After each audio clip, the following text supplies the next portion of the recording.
आपकी अटेंडेंस लेने के लिए एक काम कर सकते हैं कि जो आपके जूम ऐप में जो आपका ये आईडी है जिससे आप लॉगिन करते हैं, लॉगिन आईडी जो आपका होता है, लॉगिन आईडी मतलब जो आपका जो जिसने अकाउंट आपने जिससे क्रिएट किया है, जूम का जो अकाउंट क्रिएट किया है आपने अपने मोबाइल में, उसमें आप अपने नाम के आगे ब्रैकेट में रोल नंबर भी लिख दें, ठीक है ना। उससे अटेंडेंस लेने में इजी रहेगा। तो अपने नाम के आगे मतलब उसमें आपका जो यूज़र नेम है आपका, उसको आप थोड़ा सा चेंज करके, मतलब उसमें थोड़ा चेंज करके आगे आप तो उसमें रोल नंबर भी लिख सकते हो अपना। तो उसमें स्टूडेंट के आगे मुझे रोल नंबर भी दिखाई दे जाए। और एक दूसरा तरीका एक आप ये तो कर ही दो आगे जब करोगे। और अभी आप ये कि अटेंडेंस कैसे करना है, तो सभी की सभी एक एक जो यहाँ पर जूम चैट होता है, जूम में जो चैट ऑप्शन है, चैट में आप सिर्फ अपना रोल नंबर टाइप करके सेंड कर सकते हो, तो उससे अपने आप अटेंडेंस हो जाएगा डिजिटली। तो चैट में आप अपना रोल नंबर लिख के बस सेंड कर दो मुझे चैट में।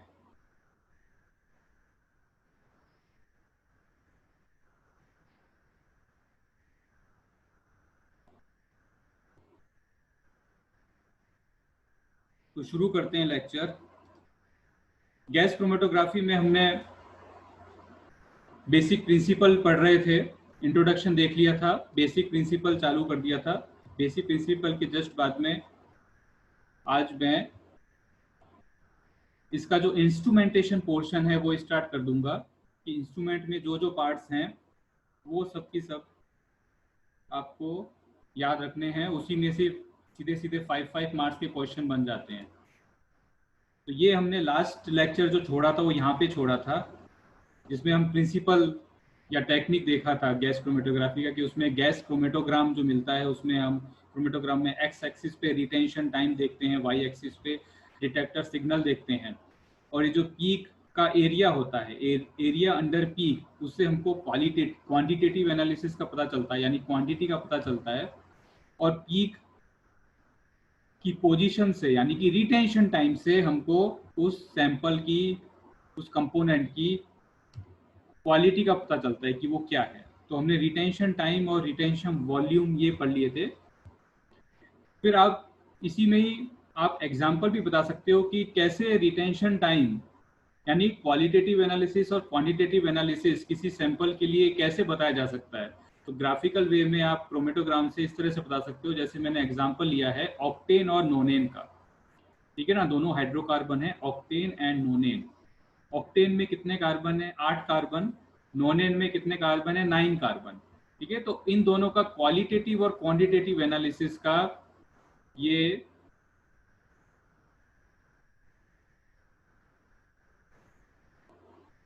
क्रोमेटोग्राम शो किए हैं।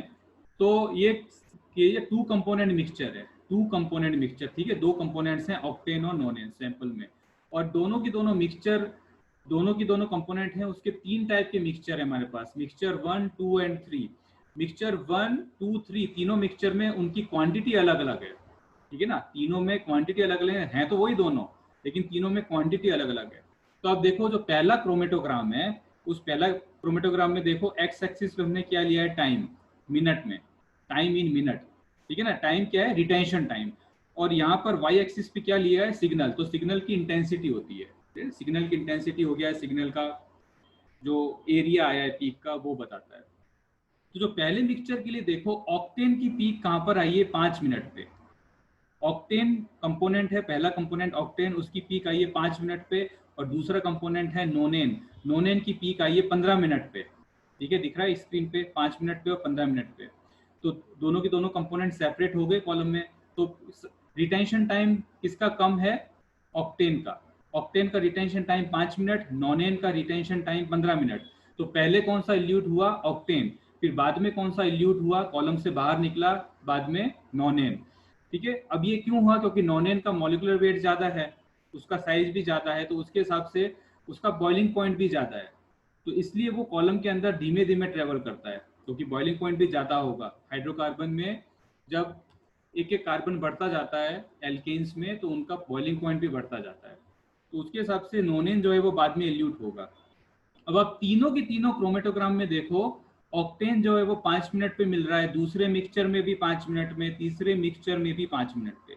नोनेन की पीक जो है वो 15 मिनट 15 मिनट 15 मिनट में। मींस आप मिक्सचर में क्वांटिटी कम ज्यादा कर दो, दोनों कंपोनेंट्स को कम ज्यादा कर दो, बराबर जैसा भी कर दो, लेकिन उनका सिग्नल जो है वो रिटेंशन टाइम पे मिलेगा, उनके उनके फिक्स रिटेंशन टाइम पे मिलेगा। लेकिन उस पीक की इंटेंसिटी या कह सकते हैं उस पीक का जो एरिया है वो चेंज हो जाएगा। जैसे पहले डायग्राम में, पहले क्रोमेटोग्राम में ऑक्टेन का जो पीक है वो छोटा सा है और नोनेन का पीक बड़ा है, मतलब नोनेन का अमाउंट लगभग 2-3 गुना ज्यादा है। हम ऐसा अंदाजा बता सकते हैं 2-3 गुना ज्यादा है किससे, ऑक्टेन से। दूसरे मिक्सचर में ऑक्टेन की कंसंट्रेशन ज्यादा है सैंपल में और नोनेन की कम है, और तीसरे मिक्सचर में क्या है, दोनों के दोनों 50-50% है, ठीक है ना। तो दोनों 50-50% है, तो पीक तो 5 और 15 मिनट पे आई है, लेकिन दोनों का पीक एरिया जो है वो सेम है। तो आगे समझ में क्रोमेटोग्राम कैसे मिलते हैं गैस क्रोमेटोग्राफी में।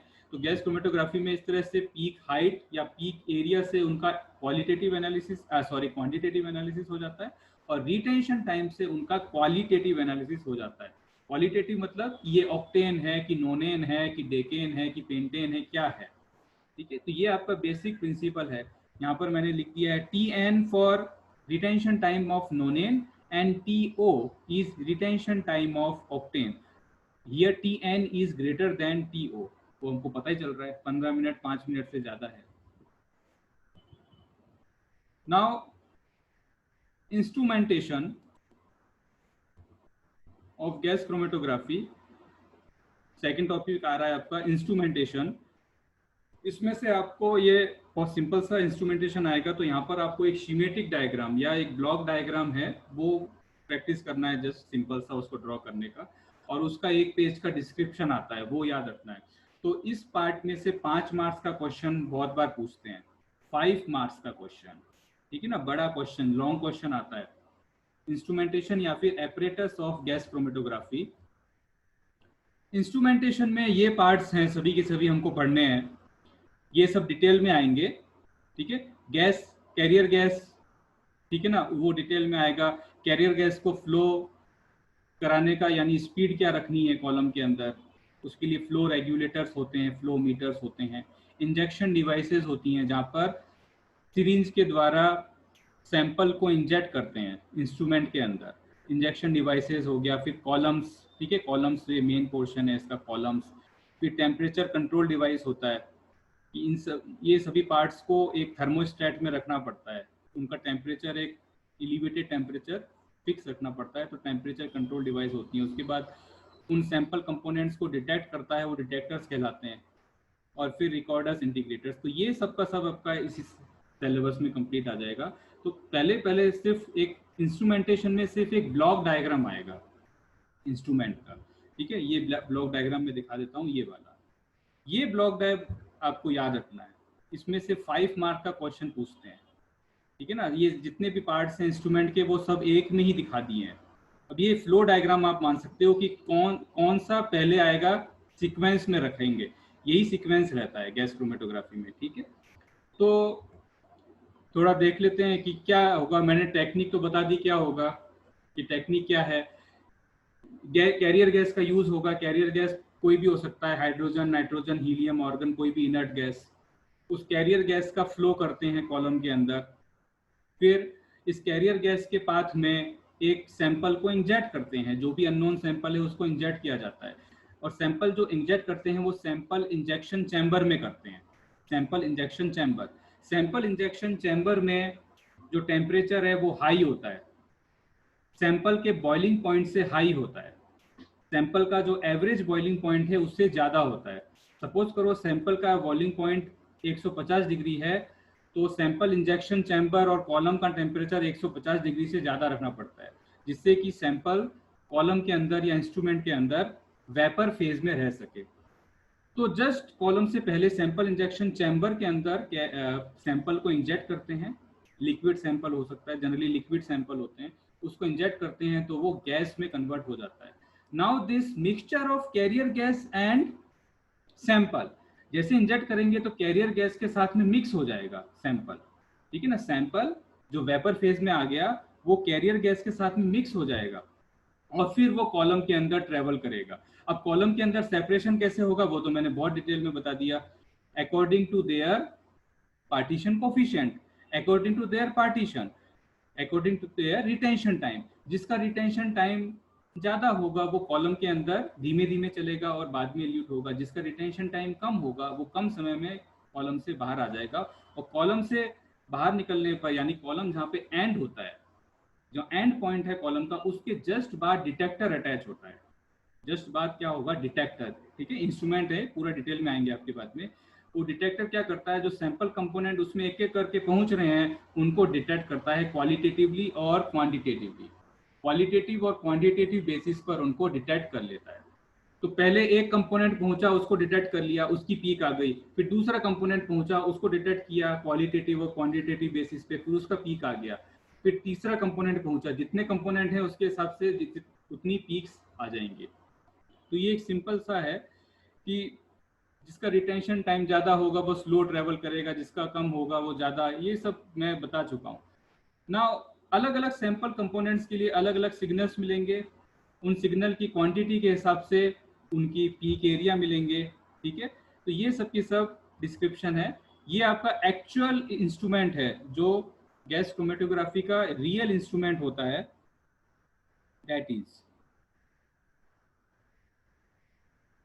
ये आप देखोगे यहाँ पीछे स्टील का जो ये दिख रहा है सिल्वर कलर का, that is cylinder, carrier gas का सिलेंडर है, ठीक है ना, जिसके अंदर कैरियर गैस भरा होता है। कैरियर गैस कुछ भी, नाइट्रोजन, हीलियम, ऑर्गन, जो इनर्ट गैसेस होते हैं वो फिल रहता है। ये पाइप के थ्रू फिर इंस्ट्रूमेंट में जाएगा। ये रेगुलेटर हो गए, फ्लो रेगुलेटर, ये पाइप के थ्रू इंस्ट्रूमेंट में जाएगा कैरियर गैस। यहाँ पे सैंपल इंजेक्शन पोर्ट से इंजेक्ट करते हैं सैंपल। अंदर की तरफ यहाँ पूरा कॉलम होगा, कॉलम में वो पूरा सेपरेट होगा। डिटेक्टर भी इसके अंदर ही है, और जो डिटेक्ट करके बाद जो आउटपुट में सिग्नल आएंगे उन सिग्नल्स को यहाँ पर कंप्यूटर स्क्रीन पर देख सकते हैं। तो ये जो पूरा आजकल तो क्या है, पूरा का पूरा सब कंप्यूटराइज्ड होता है। तो ये जो पूरा का पूरा इंस्ट्रूमेंट है ये कंप्यूटर से हम कंट्रोल कर लेते हैं, सॉफ्टवेयर से कंट्रोल हो जाता है, ठीक है ना। तो इस कंप्यूटर की स्क्रीन पर ऐसे पीक्स मिल जाएंगे, मतलब आपको क्रोमेटोग्राम दिखाई दे जाएगा उसकी स्क्रीन पे ही, और वहां पर उसको सीधे प्रिंट लेकर उसको प्रिंटर से प्रिंट लेके वो भी कर सकते हैं।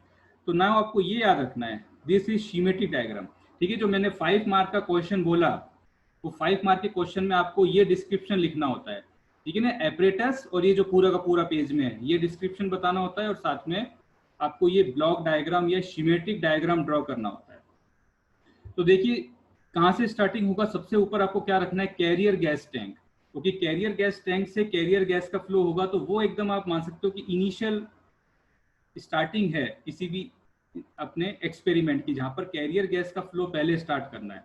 ये कैरियर गैस जो है वो इस एक पाइप के थ्रू, एक लाइन के थ्रू इसमें जाएगा फ्लो रेगुलेटर में। अब फ्लो रेगुलेटर जो है वो कैरियर गैस की स्पीड को कंट्रोल करता है।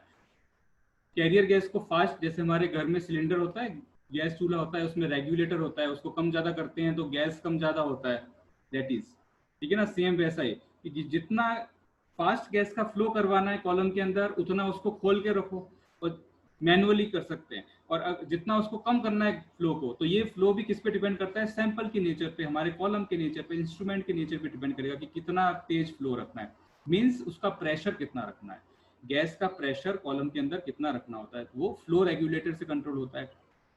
यहां से controlled flow gas, carrier gas कहां पे जाएगा, सैंपल इंजेक्शन चैम्बर में, ओके, सैंपल इंजेक्शन चैम्बर। अब सैंपल इंजेक्शन चैम्बर जो है, इसके नाम में देखो, सैंपल इंजेक्शन चैम्बर, यानी एक ऐसा चैम्बर है जिसमें सैंपल को इंजेक्ट किया जाएगा।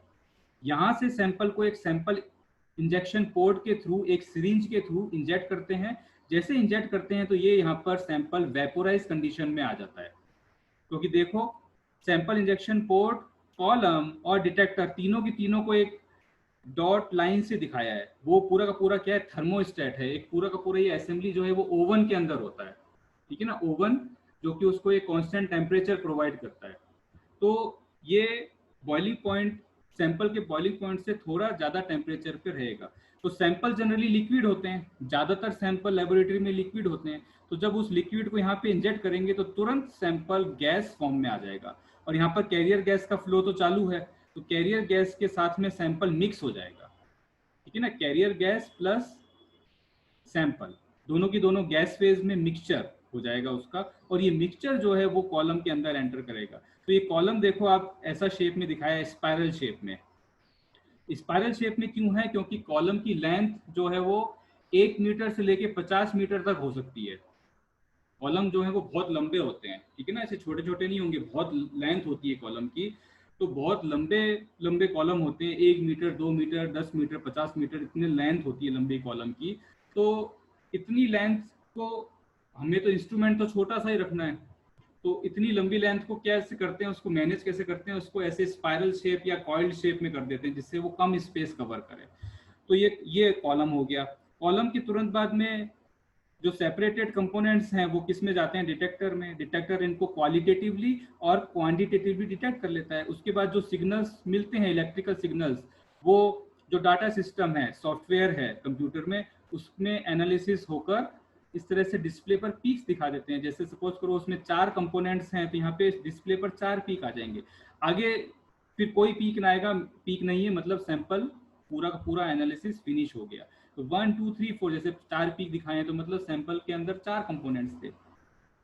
अब यहाँ पर देखिए डिटेक्टर के अंदर जनरली जो सैंपल कंपोनेंट्स हैं वो डिस्ट्रॉय हो जाते हैं। जनरली जितने भी डिटेक्टर्स होते हैं वो क्या करते हैं, या तो सैंपल को बर्न कर दिया या सैंपल को किसी और फॉर्म में कन्वर्ट कर दिया, तो जनरली डिस्ट्रॉय हो जाते हैं। तो आगे की तरफ कैरियर गैस का फ्लो जारी रहता है। यहाँ से या तो कैरियर गैस को एटमॉस्फेयर के अंदर एलिमिनेट कर देते हैं, या फिर यहाँ से इसको फिर किसी दूसरे कैरियर टैंक में, किसी कैरियर गैस टैंक में फिल कर देते हैं, अगर कैरियर गैस प्योर है तो ये दो टर्म्स आती हैं, flow regulators and flow meters which controls the flow of carrier gas. तो यहाँ पर तो कैरियर गैस की स्पीड को कम ज़्यादा कर सकते हैं, यहाँ पर कैरियर गैस की एक्चुअल जो स्पीड है, करंट स्पीड, इंस्टेंटेनियस स्पीड जो है उसको मेजर कर सकते हैं, उसका मेजरमेंट हो सकता है। तो कॉलम के अंदर कैरियर गैस का फ्लो तो लगातार चलता रहता है। देखिए जब एक्सपेरिमेंट शुरू करते हैं तो कैरियर गैस का फ्लो तो शुरू में स्टार्ट कर देते हैं, सैंपल उसके बाद में इंजेक्ट किया जाता है। तो कैरियर गैस का फ्लो तो जब एक्चुअल एक्सपेरिमेंट शुरू होता है उससे पहले भी जारी रहता है, और जब एक्सपेरिमेंट फिनिश हो जाता है यानी सैंपल का एनालिसिस फिनिश हो जाता है तब भी कैरियर गैस का फ्लो जारी रहता है। वो तो जब हम मैनुअली उसको बंद करेंगे तब जाकर वो बंद होगा। तो कैरियर गैस जो है वो यहाँ से जो है वो यूँ थोड़ी ना कि यहाँ डिटेक्टर में वो जमा हो जाएगा, वो यहाँ से निकलता रहता है, बाहर निकलता रहता है, लेकिन सैंपल जो है वो डिटेक्टर में कंज्यूम हो जाता है, ठीक है ना। This is flow meter which controls. अब या तो इसको एटमॉस्फेयर में डाल दिया कैरियर गैस को, या फिर इसको किसी दूसरे सिलेंडर में कलेक्ट कर लिया। तो ये ब्लॉक डायग्राम है, और ये आपको 3 चीजें रखनी है जो ओवन के अंदर बताना है, थर्मोस्टेट के अंदर बताना है, that is sample injection chamber, column और डिटेक्टर। इन तीनों की तीनों को इसके अंदर रखना है, ओवन के अंदर। बाकी किसी चीज को ओवन में नहीं रखना।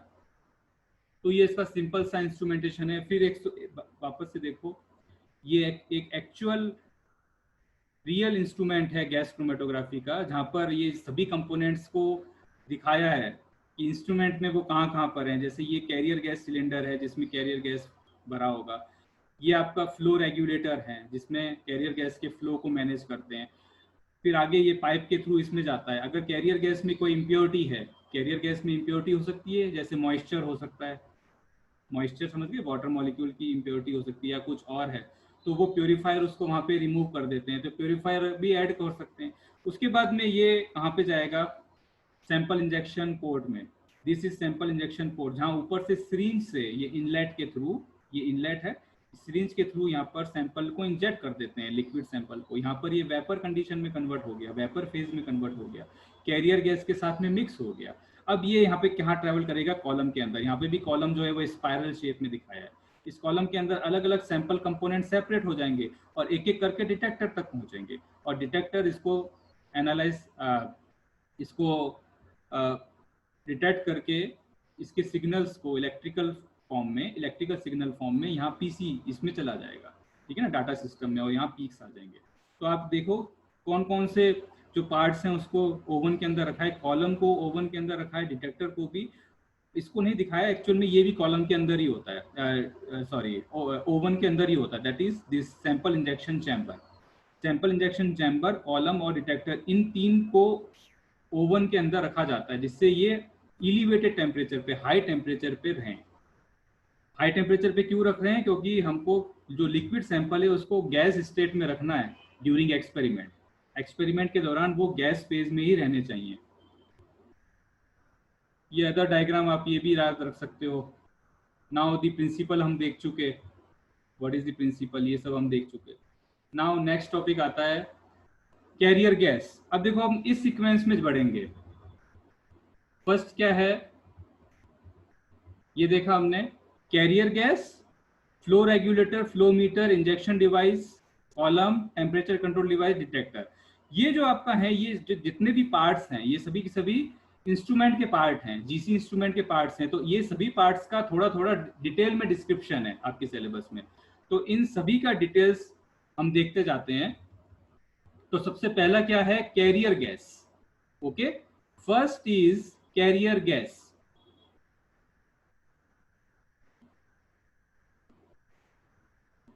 The main purpose of carrier gas is to carry the sample through the column.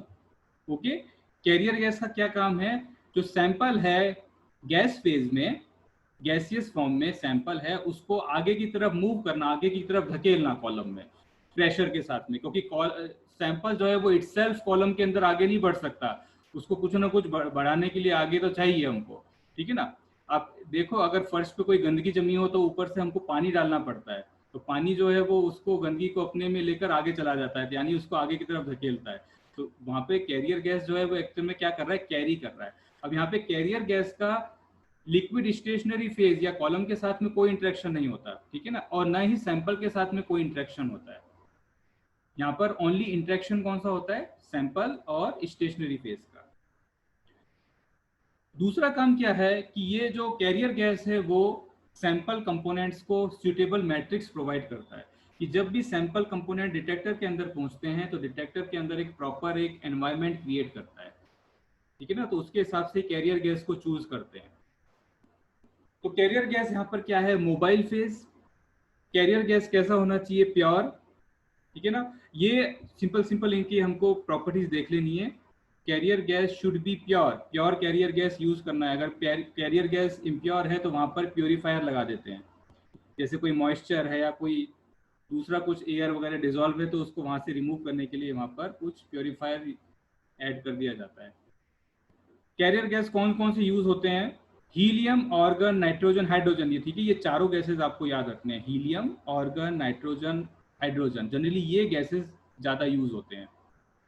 सबसे ज्यादा कौन सा यूज होता है, नाइट्रोजन गैस, क्योंकि नाइट्रोजन गैस सबसे सस्ता पड़ता है, बाकी ये दूसरे गैसेस हैं थोड़े महंगे पड़ते हैं। अब इन सभी गैसेस की प्रॉपर्टीज, एडवांटेज और डिसएडवांटेज हमको देखने हैं। Choice of carrier gas depends on our sample and also our detector, कि हमने किस तरह का डिटेक्टर यूज किया है। आपके सिलेबस में 3 टाइप के डिटेक्टर हैं, वैसे तो 8-10 तरह के डिटेक्टर होते हैं, डिटेक्टर 8-10 टाइप के हैं जीसी इंस्ट्रूमेंट में जो यूज होते हैं, लेकिन आपके सिलेबस में 3 डिटेक्टर हैं। तो डिटेक्टर हम कौन सा यूज कर रहे हैं उसके बेस पर भी कैरियर गैस का चुनाव किया जाता है कि कौन सा कैरियर गैस यूज करना है, क्योंकि इन सभी कैरियर गैसेस की प्रॉपर्टीज अलग अलग होती हैं। Helium and hydrogen give better resolution than nitrogen. Pressure is also important. तो ये सब की सब डिटेल अभी नेक्स्ट स्लाइड में आ जाएगी। तो ये मैंने सिलेंडर्स दिखाए हैं जिनके अंदर कैरियर गैस भरा हो जाता है। अगर हीलियम की रिक्वायरमेंट हो तो हीलियम वाला यूज कर लो, नाइट्रोजन की रिक्वायरमेंट हो नाइट्रोजन वाला जोड़ लो इंस्ट्रूमेंट के साथ में, अगर ऑर्गन की रिक्वायरमेंट है वो जोड़ लो, हाइड्रोजन की रिक्वायरमेंट, समझ गए, अलग अलग सिलेंडर्स होते हैं जिसको उसके साथ में जोड़ सकते हैं। Now these are the requirements of carrier gas, कि कैरियर गैस कैसा होना चाहिए। गैसेस तो बहुत सारी हैं नेचर में, हम देखेंगे गैसेस तो बहुत सारी हैं, लेकिन स्पेसिफिक कुछ ही गैसें यूज होती हैं जीसी इंस्ट्रूमेंट में। वो गैसेस का चुनाव क्यों किया जाता है, क्योंकि उन गैसेस में ये वाली प्रॉपर्टीज हैं। तो ये आपको याद रखना है, क्योंकि इसमें से बहुत बार 2 मार्क का क्वेश्चन पूछ लेते हैं एग्जाम में, ठीक है ना, 2 मार्क का क्वेश्चन आ जाता है। First is inertness. Okay, first is inertness. Inertness means the used carrier gas should be inert और it should not make any chemical reaction with sample or any other part of instrument। यानी instrument की किसी भी part से या फिर itself जो sample है उसके साथ में केमिकल रिएक्शन नहीं करना चाहिए, क्योंकि मैंने कहा कि जो पूरा का पूरा मेथड है वो फिजिकल मेथड है। Chromatography method is a physical method. तो फिजिकल मेथड मतलब इसमें कोई भी केमिकल रिएक्शन नहीं होता है। तो कैरियर गैस ऐसा होना चाहिए जो कोई केमिकल रिएक्शन नहीं दिखाए किसी भी तरह का। दूसरा, it should be suitable for detector. अलग अलग डिटेक्टर्स के लिए अलग अलग कैरियर गैस यूज किया जाता है, ठीक है। अलग अलग डिटेक्टर्स के लिए अलग अलग टाइप का कैरियर गैस यूज करते हैं। तो हमें डिटेक्टर की क्वालिटी भी देखनी पड़ती है कि कौन सा डिटेक्टर यूज कर रहे हैं, ठीक है ना। अभी ये बात आपको पकड़ में नहीं आएगी क्योंकि डिटेक्टर किस टाइप के हैं उस पर डिपेंड करता है। तो डिटेक्टर के बेस पर हमको कैरियर गैस का चुनाव करना होता है। Now the carrier gas should be very pure, almost 99% या 100% प्योर होनी चाहिए। अगर उसमें कुछ इम्प्योरिटी होगी तो वो उसमें कुछ ना कुछ इंटरफ्रेंस क्रिएट करेगा कॉलम के अंदर। इजीली अवेलेबल और चीप, ये दोनों के दोनों एक साथ इन्वॉल्व कर सकते हैं, यानी कैरियर गैस सस्ता होना चाहिए। ऐसा गैस नहीं चुन लें कि हम बहुत महंगा पड़े, ठीक है ना। ये भी अब देखते हैं कि कौन सा महंगा होता है, कौन सा सस्ता होता है, ठीक है ना। अभी आप ये यूनिट अब यहाँ से पढ़ोगे तो बहुत इजी लगेगा आपको, ऐसा लगेगा कि बहुत हम जैसे आर्ट्स पढ़ रहे हैं। जब कौन सा सस्ता है, महंगा है, कौन सा इनर्ट है, कौन सा ये है वो है, प्योर होना चाहिए, मतलब ये सब की सब आप सब जगह अप्लाई कर सकते हो इसमें। मतलब इस तरह का हम चूज करते हैं जिसमें कोई भी केमिकल रिएक्शन नहीं हो। Should not cause risk of fire, इस तरह का कैरियर गैस लेते हैं जो लेबोरेटरी में आग वगैरह का प्रॉब्लम क्रिएट नहीं करे, ठीक है ना, आग क्रिएट नहीं करे। क्योंकि मैंने अभी 4 गैसेस बोली, हाइड्रोजन, हीलियम, नाइट्रोजन और ऑर्गन। तो इसमें से जो हाइड्रोजन गैस है H2 गैस, वो आपको पता है एक्सप्लोजिव होती है। हाइड्रोजन गैस अगर हाइड्रोजन ऑक्सीजन की प्रेजेंस में क्या होती है, बर्न होती है, फ्लेमेबल है। तो इस तरह की गैसेस चूज करते हैं जो रिस्क फ्री हो, यानी किसी से फायर क्रिएट ना हो। पर फिर भी हाइड्रोजन गैस का यूज किया जाता है क्योंकि बहुत सारी ऐसे सैंपल होते हैं जो हाइड्रोजन की प्रेजेंस में ही अच्छे से सेपरेट आउट होते हैं। It should give better column performance, column के अंदर प्रॉपर रिजोल्यूशन देना चाहिए, प्रॉपरली सैंपल को सेपरेट करना चाहिए। इस तरह का कैरियर गैस यूज करते हैं। तो ये सब की सब वापस से वही प्रॉपर्टीज रिपीट कर दी हैं कि क्या होना चाहिए। नाउ हम आते हैं अलग अलग कैरियर गैसेस पे, जो मैंने बोला हाइड्रोजन, हीलियम, नाइट्रोजन, ठीक है ना। कहीं कहीं कार्बन डाइऑक्साइड भी यूज कर लेते हैं, ठीक है ना। कैरियर गैस खूब सारी हो सकती है पर जनरली यूज जो है वो ये 3 है, हाइड्रोजन, हीलियम, नाइट्रोजन। हीलियम और ऑर्गन तो आपको पता ही है, हीलियम और ऑर्गन तो नोबल गैसेस हैं। हीलियम और ऑर्गन तो नोबल 18th ग्रुप में आते हैं, लास्ट ग्रुप जो है वो 18th ग्रुप। तो ये तो इनर्ट गैसेस हैं, नोबल गैसेस हैं, तो इसमें ओनली हीलियम की बात कर लेंगे। देन हाइड्रोजन और नाइट्रोजन, इन 3 गैसेस पे कॉन्सेंट्रेट करना है। तो सबसे पहला लेते हैं hydrogen gas and helium gas. देखो हाइड्रोजन का मॉलिक्यूलर वेट कितना है, 2, और हीलियम का कितना है, मॉलिक्यूलर वेट नहीं sorry atomic weight, sorry hydrogen का तो मॉलिक्यूलर वेट होगा और हीलियम का क्या होगा, एटॉमिक वेट। हाइड्रोजन तो H2 फॉर्म में होगा, H2 हाइड्रोजन, और हीलियम किस फॉर्म में होगा, He, क्योंकि हीलियम तो कोई रिएक्शन नहीं करता, वो तो अपने मेटल फॉर्म में या कह सकते हैं एलिमेंट फॉर्म में रहता है। तो दोनों की दोनों का मॉलिक्यूलर वेट या कह सकते हैं एटॉमिक वेट बहुत कम है, तो ये दोनों बहुत ही लेस डेंस गैस हैं, लो डेंसिटी गैस हैं, वेरी लो डेंस गैस, ठीक है। देखा होगा कोई संक्रांति पे वो बैलून फुलाते हैं, उसके अंदर कौन सी गैस भरते हैं जो वो बैलून ऊपर चला जाता है आसमान में, हाइड्रोजन गैस भरते हैं शायद। हाइड्रोजन गैस हल्की होती है हवा से, ठीक है ना। संक्रांति पे, उत्तरायण पे, शायद उत्तरायण पे ज्यादा आपने देखा होगा, तो बैलून जो है वो छोड़ दो तो ऊपर चले जाते हैं, तो that is lighter gas, hydrogen is lighter gas than air. तो हाइड्रोजन ले लो या हीलियम गैस ले लो, वो बहुत लाइट होती हैं, लो डेंस होती हैं। दूसरी इनकी प्रॉपर्टी है, इनकी थर्मल कंडक्टिविटी बहुत अच्छी होती है। देखो स्क्रीन पे दिखाया है, hydrogen has low density and better thermal conductivity. Thermal conductivity ज्यादा होने का मतलब क्या है कि अगर उस गैस को आप गर्म करोगे तो होमोजीनियसली फास्टली गर्म हो जाएगा, उसका टेम्परेचर राइज हो जाएगा। आप इसको थर्मल कंडक्टिविटी को ऐसा समझो कि एक तो लोखंड का पीस आप धूप में रख दो, बाहर सनलाइट में रख दो, लोखंड का पीस, आयरन का पीस, और एक आप वुडन पीस जो लकड़ी है, लकड़ी वुडन पीस को आप बाहर रख दो, तो ज़्यादा कौन गर्म हो जाएगा सेम टाइम में, लोहे लोहे का पीस ज़्यादा गर्म होगा, लोखंड का पीस धूप में, ठीक है ना। तो इसका मीन्स क्या है कि लोखंड का जो पीस है उसका थर्मल कंडक्टिविटी ज़्यादा है, तो यहाँ क्या बता रहे हैं, हाइड्रोजन और हीलियम ये दोनों गैसेस क्या हैं, लो डेंस गैस हैं और दोनों की थर्मल कंडक्टिविटी हाई है। तो इसलिए इनको जब यूज किया जाता है तो उसमें ज्यादा अच्छा सेपरेशन मिलता है कॉलम के अंदर। तो ये इनका एडवांटेज है। ठीक है, तो यहाँ केवल मैं एक बार हाइड्रोजन की बात करता हूँ। It has low density and high thermal conductivity. अब हाई थर्मल कंडक्टिविटी का मीनिंग क्या है कि जब कैरियर गैस का फ्लो सिलेंडर से होता है कॉलम में, तो कैरियर गैस का टेम्परेचर भी क्या होता है, बढ़ता है, क्योंकि कॉलम का टेम्परेचर ज्यादा होता है तो कैरियर गैस का टेम्परेचर भी राइज होता है। तो कॉलम कैरियर गैस का फ्लो फास्ट है तो कैरियर गैस का टेम्परेचर इवनली होमोजीनियसली एक साथ राइज होना चाहिए। वो होमोजीनियसली राइज कब होगा, जब उसकी थर्मल कंडक्टिविटी ज्यादा होगी, तब वो होमोजीनियसली राइज होगा। कॉलम के अंदर गैस कैरियर गैस का फ्लो हो रहा है फास्टली, तो कैरियर गैस फ्लो होते कि अंदर एंटर करते ही वो उसका टेम्परेचर कॉलम टेम्परेचर के सेम हो जाना चाहिए। It means it is very good thermally conductive.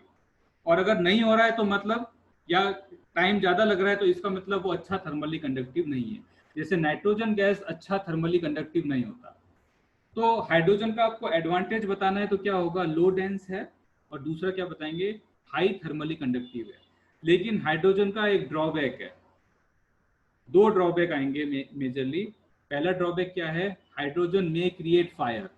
Hydrogen gas may create fire because it is an explosive gas. Hydrogen explosive gas है, अगर ऑक्सीजन के साथ मिला के उसको आप हाई टेम्परेचर पे रख दो तो वहां पर विस्फोट हो सकता है, फायर क्रिएट हो सकता है। तो ये एक इसका डिसएडवांटेज है हाइड्रोजन का। दूसरा डिसएडवांटेज क्या है कि अगर आपके सैंपल में कोई अनसैचुरेटेड कंपाउंड्स हैं, ठीक है ना, ये मैं इतना जोर से इसलिए बता रहा हूँ ध्यान से कि आप ये क्वेश्चन बहुत बार पूछते हैं हाइड्रोजन वाला, ठीक है ना, कि हाइड्रोजन को क्यों यूज करते हैं और क्यों यूज नहीं कर सकते हाइड्रोजन गैस को। दूसरा इसका डिसएडवांटेज क्या होगा कि अगर आपके सैंपल में अनसैचुरेटेड कंपाउंड्स हैं, अनसैचुरेटेड कंपाउंड्स जैसे एल्कीन, एल्कीन होता है जिनमें पाई बॉन्ड्स होते हैं, जिनमें डबल बॉन्ड है या ट्रिपल बॉन्ड है, दैट आर अनसैचुरेटेड कंपाउंड्स। तो आपको पता है कि अनसैचुरेटेड कंपाउंड हाइड्रोजन की प्रेजेंस में क्या बताते हैं, हाइड्रोजिनेशन होता है। अनसैचुरेटेड कंपाउंड्स एल्कीन्स का हाइड्रोजन की प्रेजेंस में हाइड्रोजिनेशन हो जाता है, यानी एक पाई बॉन्ड टूटकर दो सिग्मा बॉन्ड बन जाते हैं, यानी अनसैचुरेटेड कंपाउंड सैचुरेटेड में कन्वर्ट हो जाता है, एल्कीन एल्केन में कन्वर्ट हो जाता है। तो ये तो क्या होगा, ये तो केमिकल रिएक्शन हो गया, हुआ कि नहीं, केमिकल रिएक्शन हो गया। इसका मीनिंग क्या है कि अगर आपने एल्कीन या कोई इस तरह का अनसैचुरेटेड कंपाउंड है आपके सैंपल में, तो उसमें हाइड्रोजन का एडिशन हो सकता है और उसका हाइड्रोजनेशन हो सकता है। तो उस केस में जो एक्चुअल सैंपल है वो कन्वर्ट हो गया, एक्चुअल सैंपल जो था वो रहा ही नहीं, वो कन्वर्ट हो गया। It means we can not use hydrogen gas when our sample contains unsaturated compounds. अगर सैंपल के अंदर अनसैचुरेटेड कंपाउंड्स हैं तो भी हाइड्रोजन का यूज नहीं किया जा सकता। तो हाइड्रोजन के दो एडवांटेज बताने हैं तो क्या होगा, low density and high thermal conductivity. और दो डिसएडवांटेज बताने हो तो क्या होगा, it's explosive nature, it may create fire, और दूसरा it makes hydrogenation with, it gives hydrogenation with unsaturated compounds. उसके बाद दूसरा लेते हैं नाइट्रोजन। नाइट्रोजन के लिए मैं बता देता हूं कि ये इनएक्सपेंसिव गैस है, ठीक है ना, लेकिन हाइड्रोजन भी एक्सपेंसिव है, लेकिन नाइट्रोजन भी क्या है, इनएक्सपेंसिव, यानी सस्ता पड़ता है। But it gives reduce sensitivity, it gives reduced sensitivity because its thermal conductivity is low than hydrogen और हीलियम। हाइड्रोजन और हीलियम से नाइट्रोजन गैस की थर्मल कंडक्टिविटी कम होती है, तो इसमें कॉलम के अंदर जो सेपरेशन है वो उतना बेटर नहीं होता, या ये कह सकते हैं कि ये सैंपल पे भी डिपेंड करता है। तीसरा क्या है, helium, it is most preferred gas. Helium is most preferred gas. क्यों, क्योंकि हीलियम की जो एडवांटेज हैं वो हाइड्रोजन जैसे ही हैं, मतलब लो डेंस भी है और थर्मली कंडक्टिव भी है, और साथ में देखोगे इसके ये कंप्लीटली इनर्ट है, कंप्लीटली इनर्ट है, मतलब ना तो ये एक्सप्लोजन कर सकता है ना ये हाइड्रोजनेशन कर सकता है, एल्कीन के साथ में कोई रिएक्शन भी नहीं करेगा, यानी कंप्लीटली इनर्ट गैस है और साथ में लो वेट, लो डेंस और हाई थर्मली कंडक्टिव है। तो सबसे बेस्ट जो गैस है वो क्या है, हीलियम है गैस क्रोमेटोग्राफी के लिए। अब अगर आपको पूछूं मैं कि which is the best gas, which is the best carrier gas for gas chromatography, that is helium. Helium सबसे बेस्ट गैस है क्योंकि इसकी थर्मल कंडक्टिविटी ज्यादा है, लो डेंस है और बिल्कुल इनर्ट है, नोबल गैस है। लेकिन इसका एक ही डिसएडवांटेज है सबसे बड़ा, कि ये बहुत ज्यादा एक्सपेंसिव है, बहुत ज्यादा कॉस्टली है। ठीक है ना, अगर आपको हाइड्रोजन का सिलेंडर या नाइट्रोजन का सिलेंडर लेना होगा तो 800 रुपये में मिल जाएगा। ठीक है ना, अब उसको उसको रिफिल कराना हो, उसको जो इसका सिलेंडर होता है नाइट्रोजन का या हाइड्रोजन का जो सिलेंडर होते हैं वो 1000 रुपये में फिल हो जाते हैं रिफिल। लेकिन अगर आपको हीलियम का लेना हो तो फिर उसमें 8-10 हज़ार रुपये लगेंगे या उससे भी ज़्यादा, यानी बहुत कॉस्टली पड़ती है। हीलियम इज़ वेरी एक्सपेंसिव, तो इसको यूज़ करना महंगा है, लेकिन एक्सपेरिमेंट करने के लिए अच्छी है। तो अगर इस तरह का हमारा कोई सैंपल है जो बहुत ज़्यादा रिएक्टिव है, बहुत ज़्यादा है, तो उसमें हीलियम गैस को यूज़ करना चाहिए, हीलियम गैस को ही यूज़ होता है। लेकिन अगर सस्ते में जाना है हमको तो सबसे अच्छी गैस कौन सी है, nitrogen, nitrogen gas. Nitrogen gas explosive भी नहीं है, ठीक है, नाइट्रोजन गैस एक्सप्लोसिव भी नहीं है और साथ में क्या है, इनएक्सपेंसिव भी है। तो ये सब की सब प्रॉपर्टीज हैं कैरियर गैसेस की। अब कैरियर गैस में अगर इम्प्योरिटीज कौन कौन सी हो सकती हैं, मॉइस्चर की इम्प्योरिटी हो सकती है या फिर ऑक्सीजन की इम्प्योरिटी हो सकती है। कैरियर गैस जब सिलेंडर में उसको फिल किया जाता है तो उसमें कौन सी इम्प्योरिटी आ सकती है, या तो मॉइस्चर हो सकता है या ऑक्सीजन हो सकता है, तो उसको वहां से रिमूव करना होता है, कोई ना कोई प्योरीफायर लगाना पड़ेगा। या फिर इसमें कोई और इम्प्योरिटी हो, जैसे कोई ट्रेस हाइड्रोकार्बन है तो उसको भी वहां पर रिमूव करना पड़ेगा, क्योंकि ये जो वाटर है, ठीक है ना, इस तरह के एक्सपेरिमेंट में जो वाटर है या ऑक्सीजन है या कोई इम्प्योरिटी है हाइड्रोकार्बन की, वो डिटेक्टर में जाकर प्रॉब्लम क्रिएट कर सकता है। और दूसरा आपको पता है कि वाटर जो है वो अगर बहुत ज़्यादा कैरियर गैस में प्रेजेंट है तो वो कॉलम को डैमेज कर सकता है, कॉलम के साथ में रिएक्शन दिखा सकता है, क्योंकि मैंने कहा कि कॉलम का टेम्परेचर बहुत हाई होता है, ऑलमोस्ट 100 डिग्री, 150 डिग्री, 200 डिग्री तक होता है। इतने हाई टेम्परेचर पे वाटर मॉलिक्यूल, ऑक्सीजन मॉलिक्यूल या ट्रेस जो हाइड्रोकार्बन इम्प्योरिटीज हैं कैरियर गैस में, वो केमिकल रिएक्शन कर सकती हैं कॉलम के साथ में, जो कॉलम का स्टेशनरी फेज है उसके साथ में, या फिर वो सैंपल के साथ में केमिकल रिएक्शन दिखा सकता है। तो अभी मैं यहाँ तक करता हूँ फिनिश, क्योंकि टाइम हो गया है।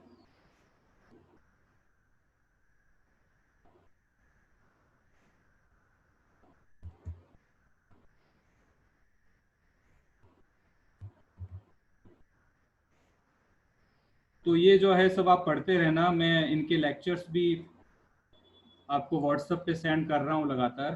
ठीक है ना, आपके शायद 5 लेक्चर तो मैंने स्टार्टिंग के 5 लेक्चर तो कर दिए हैं, जितना अभी तक आज तक का लेक्चर है वो मैंने आपको सेंड किया है व्हाट्सएप पे। ठीक है ना, उस लिंक से आप उसको डाउनलोड करके अपने मोबाइल में सेव करके रख लेना, आप जब चाहो तो उसको सुन सकते हो उन लेक्चर्स को।